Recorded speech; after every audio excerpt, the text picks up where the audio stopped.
It's 9 o'clock in the morning and I am going to get my bread machine started and make a loaf of bread. And I'm also going to get dinner going in the crock pot. So I thought I would bring you guys along for both of these.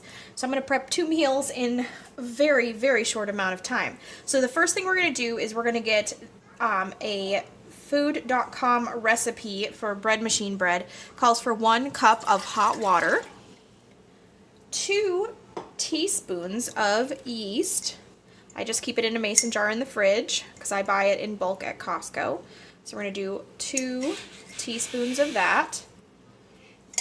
And then this recipe calls for 3 tablespoons of sugar. Now I found that I have made it with 3 tablespoons and I actually cut it down to just 2 tablespoons of sugar instead, and that has worked out just fine. So we're going to go ahead and just do 2 tablespoons instead. So that's completely up to you, and I will try and link the recipe below for you guys as well. And then we're going to just let that sit for now. And it needs approximately 6 to 12 minutes to proof the yeast. So we're just going to let that get going and get activated. And then while we're waiting for that, we're going to go ahead and in my greased crock pot here, we're going to make some chicken tacos. To my crock pot, I am going to add 2 packages of chicken breasts. When I make this recipe, if I'm going to dirty my crock pot and have to wash it, I want to go ahead and make a double batch so that I can freeze half of it. So on those days when I just don't feel like making dinner can just be pulled directly out of the freezer. It works great for me. I'm going to go ahead and add a little bit of black pepper to the crock pot. Now I'm going to make these into chicken burrito bowls. Simply because I don't have any taco shells right now. So I'm going to make some lime rice and some seared peppers and onions. However, if you were just going to put this into tortilla shells, you could absolutely add some chopped onion if you wanted and some chopped bell pepper to sort of stretch your meal a little bit. Now I have just a little bit of salsa left in this jar, so I'm going to add that right to my crock pot.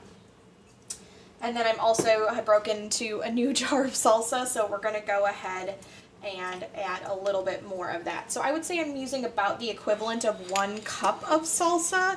And again, this is a double batch. So if you were just making 1 package of chicken breasts or even chicken thighs, you could use just half a cup. And then I'm going to use some of this taco seasoning. I get it at Costco. This one is gluten-free for any of my gluten-free friends out there. Hey, Karen. But I like this one. It's really good, but of course you could just use a packet of taco seasoning from the store. And I'm just going to give a couple of shakes, probably about the equivalent of like 2 tablespoons worth of taco seasoning maybe.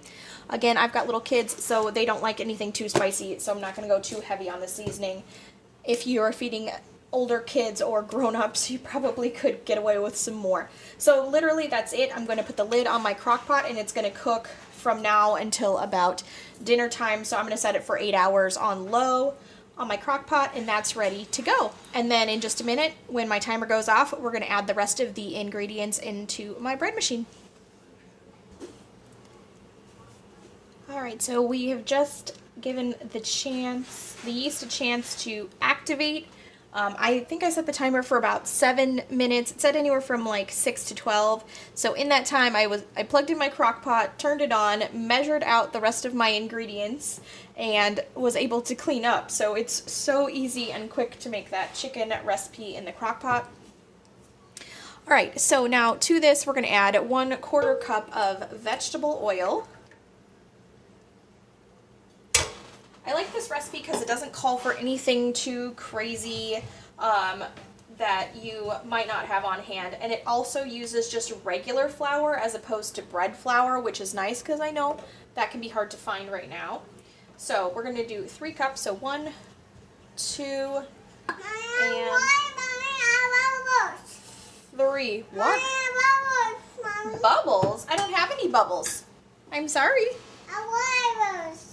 We're going to do 1 teaspoon of salt, and that is it. I'm going to go ahead and put this in my bread machine to go ahead and get started. And this one uses either your basic white bread cycle or a rapid cycle. The directions also say you can bake it for 25 minutes at 350, once you've given it time to rise and kneaded it and all that as well. But I have a bread maker, so I'm going to take the easy route. So you can probably hear my bread machine starting to go. This loaf cycle in my bread maker, which is a West Bend bread maker, takes 2 hours and 45 minutes. So I would say it's a 3-hour recipe from start to finish. I just pulled my pan out of my bread maker. And there is how my 1 pound loaf of bread turned out. So it is steaming right now, but it is nice and golden brown, and we can have this for lunch. So here is what our chicken tacos look like after they have been cooking for a nice long 8-hour day. I'm going to go ahead and show you guys how easy it is to shred these up. Literally, you just take 2 forks and the chicken will literally just break up so easily for you. And I like to do it right in the crock pot because then the chicken, as you shred it, tends to start absorbing all of the juice that has been created in the bottom of the crock pot, and also just to stir all the taco seasoning in with everything. And it's so easy. Now you could literally just grab your flour tortillas and serve this up, or I'm going to put this over rice and make my own sort of homemade chipotle, so to speak, since I'm not grabbing takeout anymore these days, not going out of the house. And I usually do just cook our meals from scratch, so that's not out of the norm for us. So I'm just going to keep breaking this up with a fork, and it's going to be good to go. And then I'm going to show you guys how to make the bell peppers and onions that go with this, as well as the lime rice. Now normally it would be cilantro lime rice, but I couldn't get my hands on any cilantro right now, so we're just going to go with lime rice this time. And so now that I've got it mostly shredded up, and you could shred as much or as little as you like, depending on your preference, or I mean you could just serve the chicken breasts whole with a side of rice if you wanted to as well. But here it is all done and ready to go, and it's delicious. I've got 2 skillets here. I've got my medium-sized cast iron skillet that I'm going to use to stir fry up my peppers and onions that I have pre-chopped into nice long strips. And then I've got this pan preheating, and to it we're going to add a couple tablespoons of oil. This is vegetable oil, and that's normally what I use. Now normally for this recipe I use basmati rice. However, if you can find that, congratulations, you have an amazing luck, and you should probably go buy a lottery ticket. I could not find any, and I haven't been able to find any in the stores for several, let's be honest, probably like a month at least. So I'm going to use what I do have on hand, which is enriched long grain white rice. So I'm going to follow the package directions as far as amounts of rice to water to use, but I'm going to heat up my oil, and I'm actually going to toast. Sorry, there's a little bit of water on the burner. If you're hearing that sizzling, that's what that is. I'm going to use the oil, and I'm actually going to toast the rice in the oil to give it extra flavor. So I'm going to do several servings of this. So I'm going to use 1 cup of rice to 2 cups of water. But before I put the water in, I'm going to toast up the rice. So I'm going to go ahead and get that going right now. I have the pan over medium-high heat because I don't want to burn the rice. I just want to give it a lovely toasted flavor. So we're going to go ahead and add a whole cup of rice in there and get that toasting up. So I'm just going to continue to stir the rice in the little bit of oil until it just starts to smell slightly toasted and the rice starts to get just the slightest amount of color on it. And then I'm going to add the water and cover it and let it cook for the 15 to 20 minutes that the package directions say. All right, it's going to get loud, but we're going to add in 2 cups of water. There's that 2nd cup. And I'm going to go ahead and turn the heat down, give it a quick stir, and I'm not going to do anything else as far as like salt or anything like that goes right now. Normally I would add a bay leaf, but I just looked in my cabinet and realized I'm completely out of bay leaves. But normally you add 1 bay leaf and then you cover with the correct size lid for your pot, and that's what I'm going to do. And then I'm going to set my timer for the 15 to 20 minutes. So while my rice is cooking, I'm going to go ahead. I started preheating my cast iron skillet with several tablespoons of vegetable oil in it. I'm going to let that get good and hot. And to this bowl, I have juiced 1 lime. So I did roll it on the counter pretty vigorously before I sliced into it, because you tend to get more juice, tends to kind of break down the fruit a little bit more that way. And I'm going to add to this bowl a good healthy pinch of salt. So I wouldn't say this is probably even a teaspoon, but I'm going to get it right in the lime juice and give it a stir just to help dissolve that salt, so that when I pour the lime juice over it, it will have a more even distribution of the salt in the rice when I'm ready to put that in there. And then we're going to go ahead, just giving the pan a little shimmy shake so that the rice, I know, is not sticking to the bottom. And again, I'm cooking that over medium-low to low heat. No, honey, I don't have any more right now.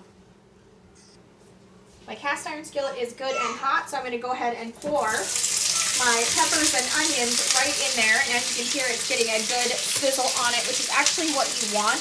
I want just a little bit of char on my veggies, much like they come at Chipotle. And I do recommend, if you like your shirt that you're wearing, that you put on an apron or change your shirt, because it definitely tends to splatter some grease up. So I'm just going to let these cook. And I'm even going to let them kind of sit in the pan so that the bottom edges do get a good char on them. Now, I am probably going to crack open a can of black beans to go with this, to put on the side. And I had half a bag of corn that was in my freezer, and so I just put that in the microwave for just a couple of minutes to heat it through to defrost it, and I put a little salt in there as well. I'm going to season up my bell peppers and onions as they're cooking with a little bit of salt and a little bit of black pepper. Now, if you were making this kind of more of the main portion of your dish, because maybe you're a vegetarian or vegan, you could absolutely do some taco seasoning on this, or even just a little bit of like cumin and maybe some garlic powder if you wanted to. Alright, so here is how my peppers and onions are looking. They're starting to get some good char on them, so I definitely want to turn the heat off now and just let the residual heat sort of continue to soften them up just a little bit more. I'm also going to cut up some fresh avocado, so I'm just going to slice into it like this and like this.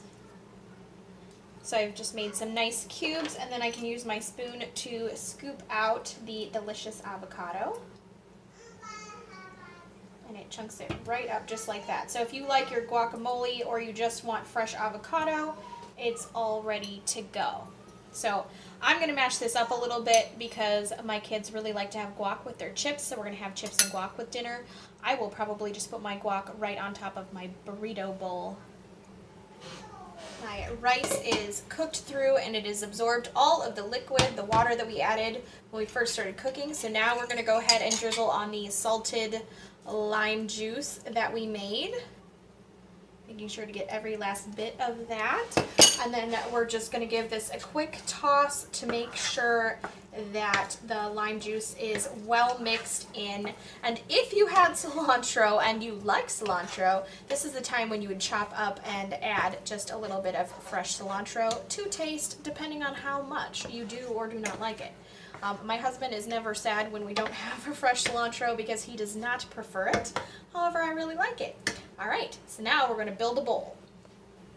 Alright, and here is my burrito bowl. So I've got my rice, corn, black beans, sour cream. I've got some salsa that got buried there, some freshly grated cheese, some lettuce, my salsa chicken that I made in the Crock-Pot, my peppers and onions, and some fresh guacamole. So that looks delicious, and that yumminess is what I am having for my dinner. Let me know what you guys are cooking down below. I am always curious to hear from you guys and what you are making. And will you be trying this recipe out at home?